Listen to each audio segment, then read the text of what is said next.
What's up guys, Jean here, back with another video, and in this video we're going to be going over an app review. I've been trying to do one of these for a while, but it was kind of hard looking for an app to review that was worth it, but I finally found one and I've been using it for quite a while, and I would be pretty surprised if you didn't already have it downloaded on your phone. And the app that we're going to review today is called DoubleTake by Filmic Pro. So without further ado, let's go ahead and get right into it.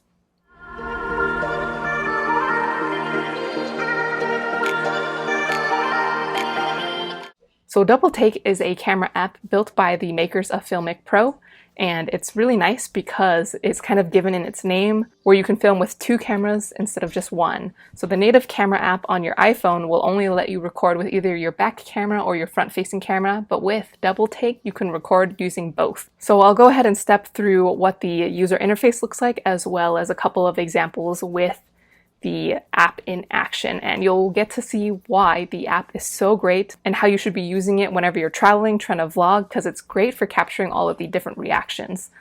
Alright, so right here I've got the app DoubleTake pulled up right here to walk you guys through some of the UI, just to explain what some of the different things do. So sorry if it's a little shaky because I'm holding on to my phone and I'm using an external microphone because I realize when you do screen recording on your iPhone, it does not record audio. So let's go ahead and walk right through the DoubleTake phone app. So the first option that I'm going to go through is how to select the different A cam and B cameras.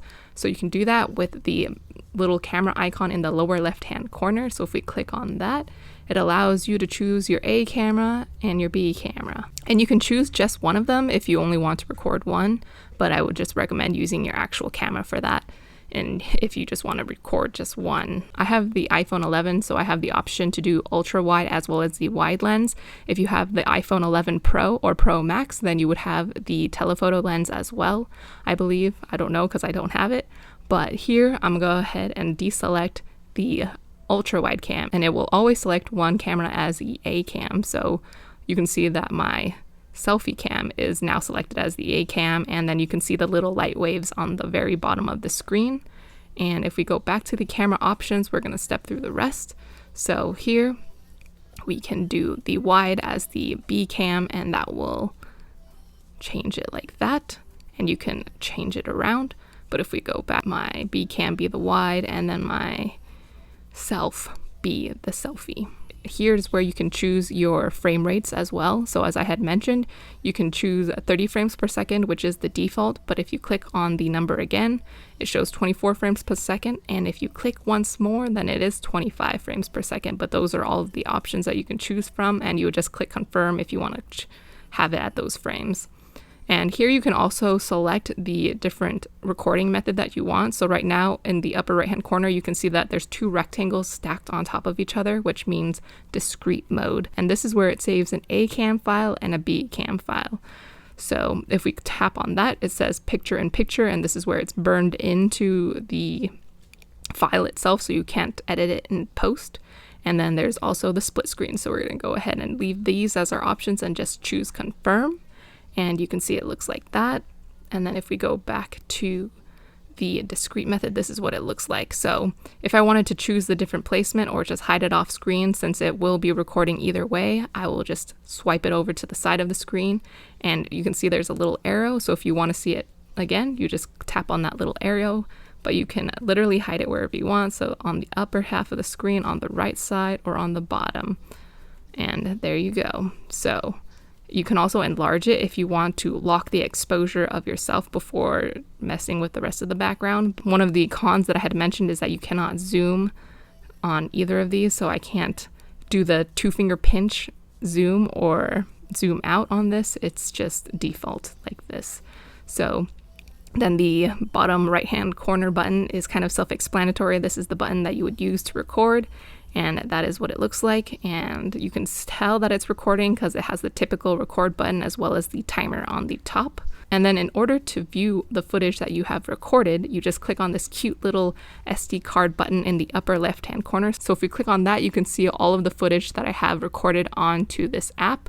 And if I want to select it, then I just click on the lower left hand button menu item. Then you can just click them and it'll have a little green bar on the far left-hand side if you have selected it.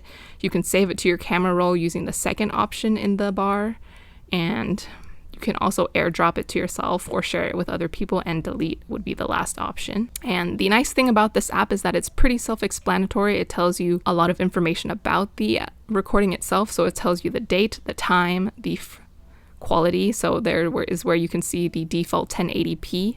And all of these light gray ones are the ones where the recording method was either picture-in-picture or the split screen, and the one with the darker gray are the discrete methods. So the A cam will always be a slightly darker gray, and the darkest one will be your B cam for that recording. So right now I'm testing the picture-in-picture mode, and as you can see, we are in the parking lot. It's crazy because we were here last week and all the spots were full at like 7:50, but then we came here super early, and of course there's hella parking. Alright, so now I've got it in discrete mode, and this is where it will film 2 separate clips. Oh my goodness, there's actually deer, but they are running away. I don't know if you can see it. Oh my! Let's see how close we can get. We were just on our way to check out the bathroom, but you see, this is perfect for capturing your reaction, and it's just awesome because there's like a baby. I don't know if you can zoom in at the same time. Now, this right here is a mode that I'm not sure if I would really use because it's a side-by-side split screen. And over there you can see that there's a barn, so I guess it's good if you already know that you can fit in frame whatever you're trying to capture. And this would be good for if you're interviewing someone, but other than that, I can't really see another reason why you'd want to do this if you're trying to fit more people on the selfie side or the back camera. And I'm just using the normal wide lens on my iPhone 11 in this angle, not the ultra wide fisheye type of lens. One of the coolest things is that you can film in portrait mode, which maybe makes it a little bit easier to keep your phone stable if you're trying to get cool pan shots. But right now I'm using the picture-in-picture, so you can snap it to different corners. But I don't know, I primarily would film in landscape because that fills up more of the screen when people are watching it in videos. For most of my shots, I had my back end camera being the A camera and my selfie camera being the B camera, but you can swap those around, so this is just a quick example. Now this is just for those that are curious. The one on the left side is the ultra wide, the one on the right is the normal wide, and you can already see the difference. Let's check out where I am so far. Dang, look at that difference, that zoom. Ultra wide on the left and wide on the right, so you could just have multiple angles if you wanted for the discrete view.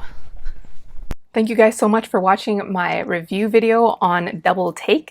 If you guys liked it, feel free to smash that thumbs up button and subscribe to my channel for further content. If you have any suggestions on apps that I should be reviewing, feel free to drop that down in the comment section down below. And until then, I'll see you guys next time.